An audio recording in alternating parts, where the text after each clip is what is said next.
আজকে আমরা শুরু করব চ্যাপ্টার 40 এর part 3 oxygen concentration and partial pressure in the alveoli.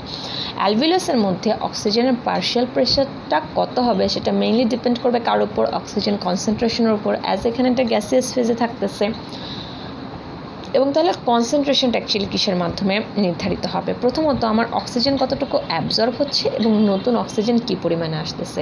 আমার যদি অক্সিজেন আগে যা আসতো এখনও সেম পরিমাণে আসতেছে বাট অ্যাবজর্পশন বেড়ে গেছে, অবভিয়াসলি আমার কনসেন্ট্রেশন কমবে, কনসেন্ট্রেশন মানে পার্শিয়াল প্রেশার কমবে। তাই কোনো কারণে যদি আমাদের অক্সিজেনের অ্যাবজর্পশন বেড়ে যায় তখন কিন্তু আমাদের অ্যালভিওলার ভেন্টিলেশনের পরিমাণও বেড়ে যায়। অ্যালভিওলার ভেন্টিলেশন মানে খুব অনেক বেশি পরিমাণে অক্সিজেন আসতে থাকবে। চলো এটার আমরা একটা প্রুফ দেখাই। এখানে যদি আমরা দেখি আমাদের অ্যালভিওলাসের মধ্যে নর্মাল যে স্ট্যান্ডার্ড একটা প্রেশার মেনটেন করতে হয় সেটা হচ্ছে 104 মিলিমিটার অফ মার্কারি। সেই প্রেশারটা যদি আমরা মেনটেন করতে চাই, যখন আমাদের অক্সিজেনের কনজাম্পশন হচ্ছে 250 মিলিলিটার অক্সিজেন পার মিনিট, তখন কিন্তু আমাদের নর্মাল অ্যালভিওলার ভেন্টিলেশন অর্থাৎ 4.2 লিটার পার মিনিটেই কিন্তু এই প্রেশারটা মেনটেন হয়ে যাচ্ছে। বাট যখন আমাদের এই অক্সিজেন কনজাম্পশনটা বেড়ে গেছে অর্থাৎ 1000 মিলিলিটার অক্সিজেন পার মিনিট হয়ে গেছে, তখন আমাদের এই 104 মিলিমিটার অফ মার্কারি প্রেশারটা মেনটেন করতে আমাদের অ্যালভিওলার ভেন্টিলেশন প্রায় 20 কাছাকাছি চলে যাওয়া লাগছে। মানে মোটামুটি আমার কিন্তু যেহেতু অক্সিজেন কনজাম্পশন 4 গুণ বাড়ছে, আমার কিন্তু অ্যালভিওলার ভেন্টিলেশনে প্রায় কিন্তু 4 গুণ আমার বাড়াই দেওয়া লাগছে। আচ্ছা, এখন আরও একটা কোশ্চেন হতে পারে, কেন অলওয়েজ 104 মিলিমিটার অফ মার্কারি আমরা রাখবো? যতই অক্সিজেনের অ্যাবজর্পশন হোক আমাকে নতুন অক্সিজেন এনে জমা রাখতে হবে। কারণটা কি? আমাকে প্রেশারের ডিফারেন্স ঠিক রাখতে হবে। প্রেশারের ডিফারেন্স ঠিক না রাখলে আমার কী হবে? আমার ডিফিউশনটা কিন্তু ঠিক মতো হবে না। এই গ্রাফটা থেকে আমরা আরও একটা জিনিস ইনফরমেশন পাই, আমার অক্সিজেন কনজাম্পশন যাই হোক না কেন, আমি অ্যালভিওলার ভেন্টিলেশন যতই বাড়াই না কেন, আমার কিন্তু কখনোই 150 মিলিমিটার অফ মার্কারি প্রেশারটাকে ক্রস করতেছে না। অর্থাৎ আমাদের অ্যালভিওলাসের মধ্যে কখনোই অক্সিজেনের প্রেশারটা 150কে ক্রস করবে না। তাহলে ম্যাক্সিমাম প্রেশারটা কত? 149 মিলিমিটার অফ মার্কারি। যেরকমভাবে আমাদের অক্সিজেনের প্রেশারটাও ডিপেন্ড করেছিল দুটো জিনিসের ওপর, একটা হচ্ছে রেট অফ অ্যাবজর্পশন আর হচ্ছে গিয়ে কী পরিমাণে অক্সিজেন আমাদের লাংসের মধ্যে আসতেছে। বা সোজা কথা এটা কিন্তু অ্যালভিওলার ভেন্টিলেশনকেই বুঝাইতেছে। আমার অ্যালভিওলার ভেন্টিলেশন যত বেশি পরিমাণে হবে তত বেশি পরিমাণে তো অক্সিজেন আসবে। ঠিক একই রকমভাবে কার্বন ডাইঅক্সাইডের কনসেন্ট্রেশনটাও কিন্তু এই দুটো জিনিসের উপরে ডিপেন্ড করবে। ওখানে ছিল অক্সিজেনের কনজাম্পশন, এখানে আসবে হচ্ছে কার্বন ডাইঅক্সাইডের এক্সক্রিশন। অর্থাৎ যে যত বেশি পরিমাণে কার্বন ডাইঅক্সাইডের এক্সক্রিশন হবে আমার অ্যালভিওলাসের মধ্যে কার্বন ডাইঅক্সাইডের কনসেন্ট্রেশন তত বেশি হবে, তার মানে কার্বন ডাইঅক্সাইডের পার্শিয়াল প্রেশারও বেশি হবে। তারপরে যেটা হয়েছিল অক্সিজেনের ক্ষেত্রে প্রপোর্শনাল, সেটা কিন্তু কার্বন ডাইঅক্সাইডের ক্ষেত্রে এসে ইনভার্স হয়ে যাবে। ব্যাপারটা এরকম, অ্যালভিওলার ভেন্টিলেশন যত বেশি পরিমাণে হয়েছিল তত কিন্তু নতুন অক্সিজেন এসেছিল, অর্থাৎ অক্সিজেনের পার্শিয়াল প্রেশারটা বেড়েছিল। এখন যদি আমার অ্যালভিওলার ভেন্টিলেশন বেশি হয় তার মানে কি? বেশি পরিমাণে কার্বন ডাইঅক্সাইড অ্যালভিওলার থেকে চলে যাচ্ছে, তার মানে partial pressure of carbon dioxide কমে যাচ্ছে। আর যদি আমার অ্যালভিওলার ভেন্টিলেশনটা কমে যায় অর্থাৎ কম পরিমাণে এক্সপাইরেশন হয়, তার মানে কি? অ্যালভিওলাসের মধ্যে বেশি পরিমাণে কার্বন ডাইঅক্সাইড জমা হচ্ছে, অর্থাৎ partial pressure of carbon dioxide বেড়ে যাবে। তাহলে এবারে আমরা একটা চার্ট দেখি। এই চার্টে আমাদের নর্মালি কার্বন ডাইঅক্সাইড এক্সক্রিশন হচ্ছে 200 millilitre carbon dioxide per minute, এবং আমাদের কার্বন ডাইঅক্সাইডের নর্মালি যে প্রেশারটা মেনটেন হয় সেটা হচ্ছে অ্যালভিওলাসের মধ্যে 40 মিলিমিটার অফ মার্কারি। এবং সেটা মেনটেন করার জন্য দেখো আমাদের সেই 4.2 লিটারে কিন্তু সেটা মেনটেন হয়ে যাচ্ছে। এবং আস্তে আস্তে যত পরিমাণে আমাদের অ্যালভিওলার ভেন্টিলেশন যখন আমাদের বাড়তেছে, কার্বন ডাইঅক্সাইডের পার্শিয়াল প্রেশার কিন্তু তত কমে যাচ্ছে। আবার যখন আমাদের কার্বন ডাইঅক্সাইডের এক্সক্রিশন বেড়ে গেছে 800 millilitre carbon dioxide per minute, তখন কিন্তু আমার কার্বন ডাইঅক্সাইডের কনসেন্ট্রেশন 40 মিলিমিটার অফ মার্কারি বাড়াইতে তখন কিন্তু আমার অ্যালভিওলার ভেন্টিলেশনটা বাড়াই দিতে হয়েছে। কারণটা কি?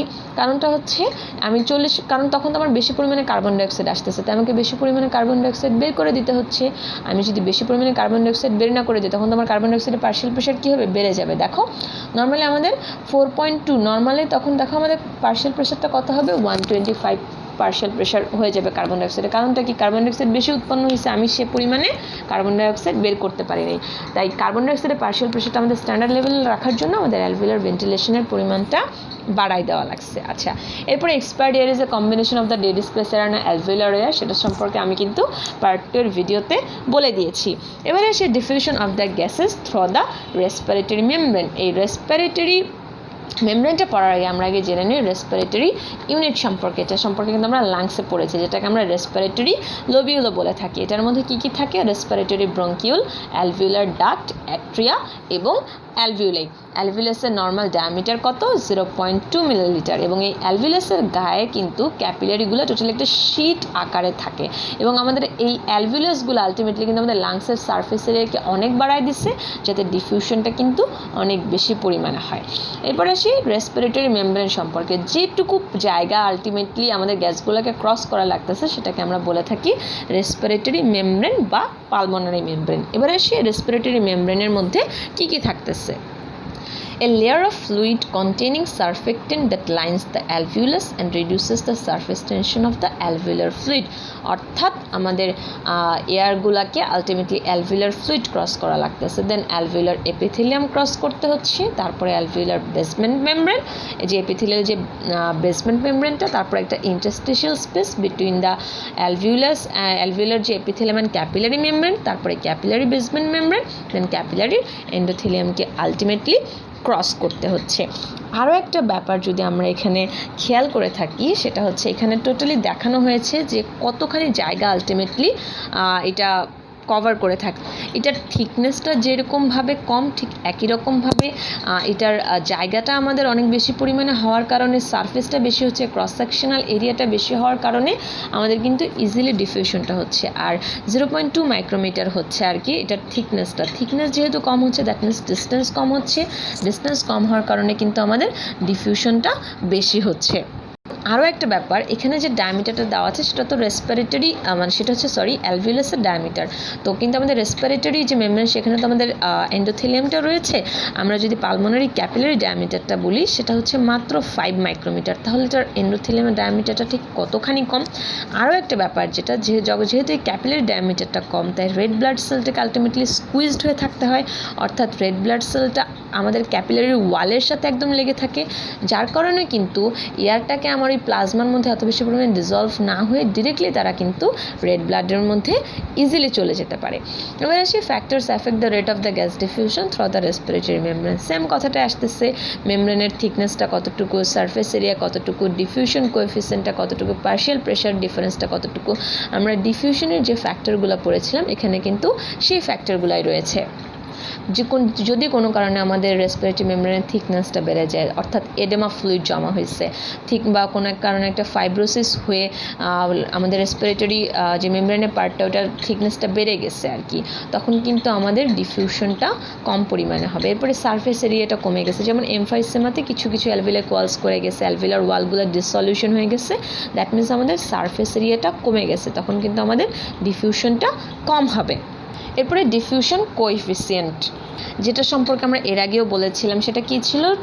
ইকুয়াল টু S/√ওভার মলিকুলার ওয়েট।